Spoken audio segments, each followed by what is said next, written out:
Welcome to the Deep Dive. This is where we take sources that you find intriguing, unpack the core ideas, and basically give you a shortcut to getting informed.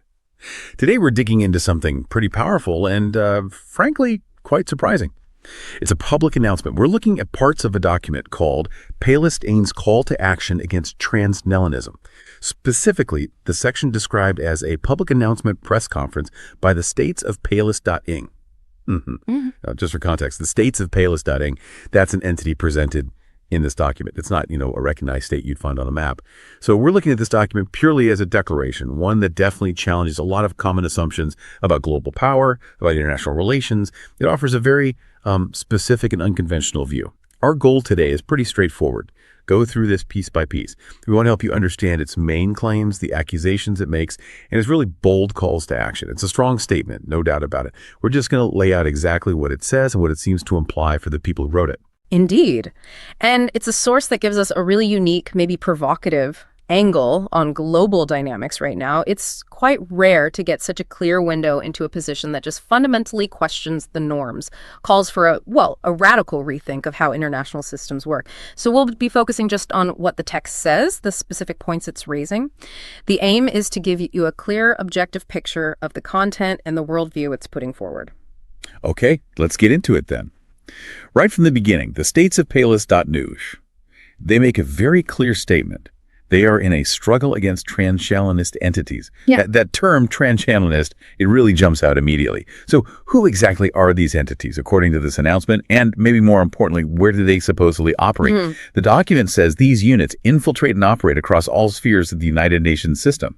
That's quite a reach. And it doubles down, saying, our garrisons stand firm.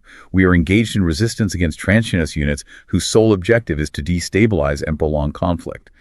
That's, wow, a heavy accusation right off the bat. It is. And what's really striking about that opening is how precise it is in identifying an enemy, Transionist units. It's not just some vague unhappiness. It's naming an adversary. And the claim that they're pervasive, particularly inside a major institution like the UN, that's significant. It absolutely sets a highly confrontational tone right away. It frames the whole thing not as a disagreement, but as active, ongoing resistance. And it's important to point out, Transionist isn't a term you'll find in standard geopolitics or academic texts. The document introduces it. It seems to be their specific label for the forces they see as opponents. It's a common tactic, really, in manifestos, creating a single banner for various perceived threats. It lets the declaration kind of bundle up a whole lot of global problems and attribute them to this one often quite shadowy force. That's a really interesting point about the term itself, Transionist. So if it's acting as this kind of catch-all for entities they claim are undermining global systems, what does that imply about how PALEST.ING used the very foundations of global governance? I mean, does defining an enemy so broadly make their argument more persuasive or maybe less for someone trying to understand it? Well, it implies a really fundamental, deep-seated mistrust of the current international setup. Full stop. This view actually aligns in some ways with student critical theories and international relations theories that often question if powerful states are truly neutral or if global governance structures sometimes end up reinforcing power dynamics instead of just ensuring peace. So the document is basically rejecting the stated goals of the current system. It's saying it's not just flawed, it's actively being undermined from within. Now, about the impact. Defining an enemy broadly like that, it can be a double-edged sword, right? On one hand, it lets you blame a lot of different grievances on one source that could potentially rally different groups who feel left out or ignored. But on the other hand, because there isn't a clear, verifiable definition for transitus, some people might find the claims harder to accept. It could seem more like speculation than hard fact. It definitely pushes you, the listener, to ask, who could possibly benefit from destabilization on this kind of global scale? That makes a lot of sense. And building on that initial declaration of struggle, they then move to something really radical about international bodies. This is where it gets, I think, really interesting and maybe the most provocative part. The document puts forward a pretty drastic solution for achieving lasting global peace. What is it? The dissolution of the United Nations Security Council. Wow. Well, why such an extreme call? Why go that far? Extreme is the word. And they don't pull any punches about why. They call it, flat out, nothing more than a council of wars. That's the term they use. Then it directly accuses the members of this huge contradiction, saying its members, while claiming to safeguard peace, are in fact the world's leading manufacturers of bombs and weapons of destruction. Very direct critique. It's an absolutely direct challenge to the whole stated purpose, the legitimacy of one of the world's most powerful bodies. The language, Council of Wars, that's pure rhetoric designed to immediately redefine how you think about its function. It's a powerful accusatory label trying to just dismantle the Council's credibility right there. And the document highlights what it sees as this inherent conflict of interest, doesn't it? The very groups supposed to keep the peace are also the main players in the global arms trade. This taps into, long-running debates about the military-industrial complex, those tensions when powerful nations actually profit from the conflicts they're meant to be stopping or solving. It basically asks, can people who benefit from war really be the ones building peace? That's a huge question. And the document keeps going on this point. It observes that these same members have established a tacit global and digital pact of peace among themselves while exporting conflict elsewhere. Okay, this tacit pact idea, how does that deepen the criticism? It sounds like more than just arms dealing. It sounds like a deliberate, maybe even conspiratorial strategy. Exactly. That accusation really lifts the critique from just conflict of interest to something much more calculated, more coordinated. It suggests the peace enjoyed by the big powers isn't just a happy accident of their peacekeeping work. No, it's the direct result of some hidden agreement, this tacit global and digital pact to push conflict outwards somewhere else. In this view, peace for the powerful comes at the expense of conflict and instability in other parts of the world. This kind of argument echoes themes you sometimes hear in, say, critical geopolitics or post-colonial studies, though it doesn't use those terms. The idea that the stability of the core relies on instability at the periphery. It really pushes you to think critically about whose interests these international structures actually serve. And it raises sharp questions about who benefits from ongoing global instability. It paints a picture of a system that's deliberately rigged to keep a certain global hierarchy in place. Right, a rigged system. And the scope expands even beyond the UN. They point to broader patterns of control. There's a specific claim about China, for instance, saying China is being used as an instrument to impose an Asian hegemony, aligned with these same systemic powers. So China as a tool for these transionists, and then it zooms in on the nature of these transionist organizations, describing them as a mafia-like movement ruling over global systems. Mafia-like, that's strong. And here's this detail that's just staggering, really, if you take it at face value. 80% of multinational corporations are affiliated with the Transionist network, perpetuating their agenda of control. 80%. That figure is just immense. It really is. And what jumps out immediately is the sheer scale of this alleged network they're describing. This isn't just about governments or specific countries anymore. It pulls in the vast majority of global corporations. Moving from critiquing governments to claiming control over corporations paints this incredibly wide-ranging picture of domination. And describing them as a mafia-like movement that uses really powerful negative imagery, doesn't it? It brings up ideas of illegal, shadowy, coercive control, operating outside legitimacy but somehow ruling the global system anyway. It frames them like an organized crime group influencing almost everything. Right. And that claim, 80% of multinationals affiliated. As you said, it's staggering. This isn't just a general complaint about corporate power. It's saying even companies that look independent are actually part of this centralized, almost conspiratorial system. If you think about the implications, it suggests the systems we rely on every day, the products we buy, the news we see, could be influenced by this traitorous network. It touches everything. Global trade, innovation, supply chains, maybe even individual freedoms. It implies there's very little genuine competition or independent ethical thinking in most of the global economy. That level of alleged control suggests a world where almost every part of modern life is manipulated by this pervasive hidden force. That 80% number really does make you stop and think. I mean, if it were true, it presents a totally different reality. Yeah. If such a huge chunk of multinational corporations are part of this Transionist network, what does that imply in this document's view about things like the free market or even corporate social responsibility? It seems to just dismantle how we usually think about economics. Oh, absolutely. In the world described by this document, the idea of a truly free or competitive market is basically an illusion. If 80% of these massive corporations are controlled by a mafia-like movement, then concepts we talk about all the time, corporate social responsibility, ethical choices by consumers, even real innovation driven by the market, they become pretty much meaningless, don't they? These corporations wouldn't be seen as independent actors trying to meet demand or societal needs.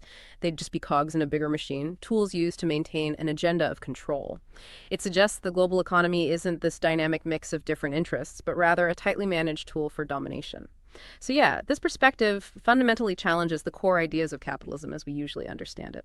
It suggests economic power is overwhelmingly concentrated and used for manipulation, not for broader benefit. It paints a very comprehensive and honestly quite bleak picture of control, of infiltration.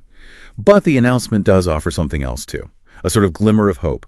It mentions a handful of truly liberated corporations. Okay, so what do these represent? How do they fit into this story of near total control? The document says they continue to embody transnational freedoms, and they're specifically called out as a beacon of hope for future generations and for the entirety of humankind. That introduces a very different kind of element here. It does, and it's a crucial counter-narrative, isn't it? For any manifesto like this to really land, it needs more than just critique. It needs a vision for the future, a path forward. Identifying these truly liberated corporations provides that key element. It shows resistance. It shows alternative models. It suggests that maybe not everything is controlled by this alleged Transionism network. It provides a tangible, even if small, example of operating outside that control. So these corporations are presented as embodying real freedom, ethical operation in a world that's otherwise painted as dominated. It signifies that an alternative isn't just wishful thinking. It actually exists, even if it's rare. They sort of act as the proof of concept for the alternative future the document wants. That's interesting. So they're a symbol of what could be. And then the way forward, according to the document, involves building intangible and open resources. They believe these resources will let humanity achieve a global victory over domination and injustice. Now, intangible and open resources, that sounds quite abstract, especially when you're talking about fighting a mafia-like corporate network. What could that actually mean? What might these resources look like in practice against such a powerful system? That's a really key question, I think, because it points to a strategic shift away from traditional power. I mean, if you're up against a mafia-like movement controlling 80% of multinationals, conventional resources money, buildings, armies might seem insufficient or maybe already compromised. So intangible and open resources. Well, it could refer to things like open source technology, maybe decentralized networks like blockchain, perhaps shared knowledge, information commons, collaborative communities online or offline, or maybe even something more philosophical like collective consciousness or shared moral clarity. It implies the fight isn't just economic or geopolitical. It's also happening at the level of ideas, information, and maybe the very structure of how humans interact. You could imagine, say, knowledge shared freely without corporate gatekeepers or digital platforms that are outside centralized control. It suggests a victory achieved not through force, but by undermining the Transionist network's foundations, using transparency, decentralization, collective intelligence. It's a vision where real power lies in things that can't be easily owned or controlled by a central authority. That interpretation really shifts the whole battleground, doesn't it? Away from physical assets and towards ideas, information flow. It's quite a vision for how to win this global victory. Okay, so after laying all this out, the problem, the hope, the path, the declaration finishes with a very direct, very urgent appeal. It's aimed at all peoples and nations. What's the final call to action? It's blunt. It is. It's a straightforward command. Join the battle. Join the PALESTING garrisons for better and for worse. Leaves absolutely no room for doubt. Yeah, that final statement really crystallizes everything into this call for a unified front. It's actively seeking immediate, widespread involvement. And that phrase, for better and for worse, that's particularly potent. It implies total, unwavering commitment. No matter the challenges, the sacrifices, the unknown outcomes, it sets the stakes incredibly high for anyone thinking about joining. It's not just asking for sympathy. It's a command to align yourself completely with PALESTING's mission against these Transionist forces. It paints a very clear, stark line. Us versus them, and demands absolute loyalty. And what's the effect of presenting such a black and white choice? Basically, join us or you're part of the problem, aimed at all peoples and nations. It definitely simplifies a very complex world. It absolutely simplifies it, and that's precisely the rhetorical power in a manifesto like this. Presenting a binary choice, it wipes out the possibility of being neutral. It forces the audience, forces you to pick a side. By doing that, it strengthens the identity of PALESTING as the only legitimate resistance against this huge adversary they've described, this us versus them framing. It's a classic tactic in calls to action. It's designed to galvanize support, create instant solidarity among followers, and make any other position seem invalid or passive. It turns complex global issues into this clear moral imperative, making the decision to join the battle feel urgent, non-negotiable. If you accept the document's initial premise, of course, it's a powerful psychological push for mobilization. So let's wrap this up. What does this all mean for you, the listener? Our deep dive into this palest announcement shows a group declaring a direct fight against what they see as hidden, pervasive forces running through the UN, through global corporations. They're calling for the UN Security Council to be dissolved, accusing its members of making conflict, of having this tacit pact for peace among themselves while pushing war elsewhere.